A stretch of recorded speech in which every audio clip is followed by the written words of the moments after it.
নারী, আমার প্রাণপ্রিয় মা খালারা, আমি একজন নারী হিসেবে পরিবার ছেড়ে, সংসার ছেড়ে নিজের সন্তানকে অনেক সময় দিতে পারি না।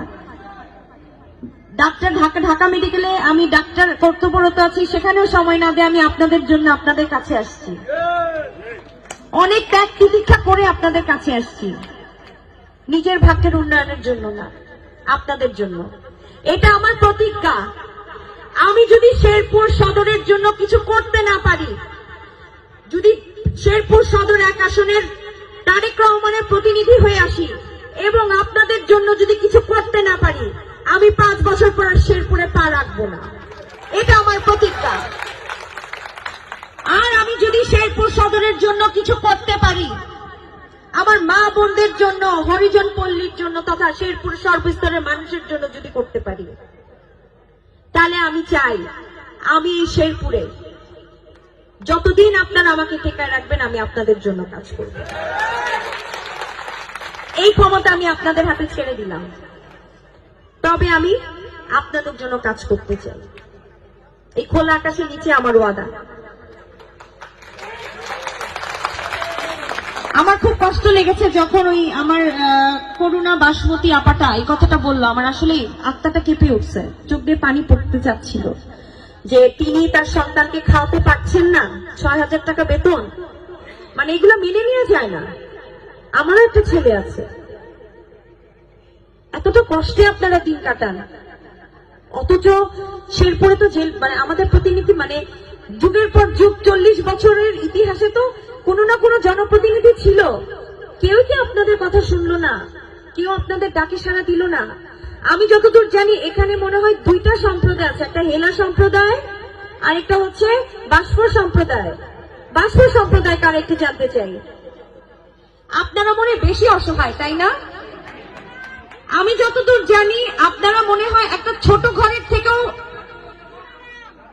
ঠিক কি, একটা ছোট ঘরে 5-7 জন থাকেন, তাই না? তো আমি চাই যে আপনারা বাষ্প সম্প্রদায় আরো উন্নয়ন করেন। আমি আপনাদের সম্পর্কে খোঁজ খবর নিয়ে আসছি, জেনে বুঝে আসছি, আমি উন্নয়ন করতে চাই আসলে আপনাদের জন্য। এবং বাষ্প সম্প্রদায়কে আমি কথা দিচ্ছি, আপনাদের ইনশাল্লাহ ভবিষ্যতে থাকার জায়গা হবে। আর আপনাদের যাদের খাস জমি, খাস খতিয়ান নিয়ে সমস্যা আছে, সেই সমস্যা সমাধানের জন্য, যেহেতু আমরা এখন বর্তমান ক্ষমতায় নাই, কাজেই আমরা প্রশাসনের কাছে সহযোগিতা চাই। প্রশাসনের কাছে সহযোগিতার জন্য আমি আবারও সদস্য সচিবের কাছে অনুরোধ করব, তাদের যেন জায়গা দেয়া হয়, ভূমির ব্যবস্থা করা হয়, পুকুর সংরক্ষণের ব্যবস্থা করা হয়। আর যদি আমরা ক্ষমতায় আসি, ইনশাল্লাহ সেই দায়িত্ব তখন আমাদের। এখন তো আমি চাইলেও সবকিছু পারবো না, আমার 2 হাত বন্ধ এখন।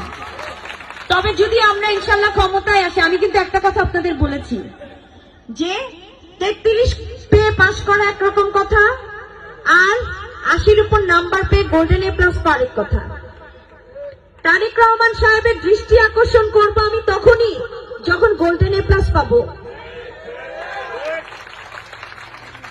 এই গোল্ডেন A+ পাইতে হলে হরিজন পল্লীর প্রত্যেকটা আনাচে কানাচে সকলের ভোট দরকার আমার। আমি ডাক্তার সানসিলা জেবরিন প্রিয়াঙ্কা সর্বোচ্চ মার্ক নিয়ে যদি আসতে পারি, আমি ইনশাল্লাহ ওনার কাছ থেকে শেরপুরের যা যা নাই করব, আমি করব, করার জন্য আসছি।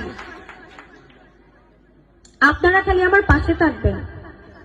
একটু ওখানে অনেক ছোট ছোট বাচ্চাদের দেখতেছি, অসহায় লাগতেছে আমার, কতটা অসহায় বাচ্চাগুলি। স্কুলে পড়তে গেলে হয়তো বা বন্ধু বান্ধবরা বলবে যে তোর বাবা তো এটা করে, তুই আবার আমাদের সাথে পড়তে এসছিস, বলে কি? বলে না, না? ঠিক আছে, বলে বলে আমরা ইনশাল্লাহ এই ভেদাভেদ রাখবো না, ইনশাল্লাহ রাখবো না। আমি চাই আপনারা সকলে খেয়ে পড়ে ভালো থাকেন, সুস্থ থাকেন, শান্তিতে থাকেন, এটাই আমাদের বড় চাওয়া।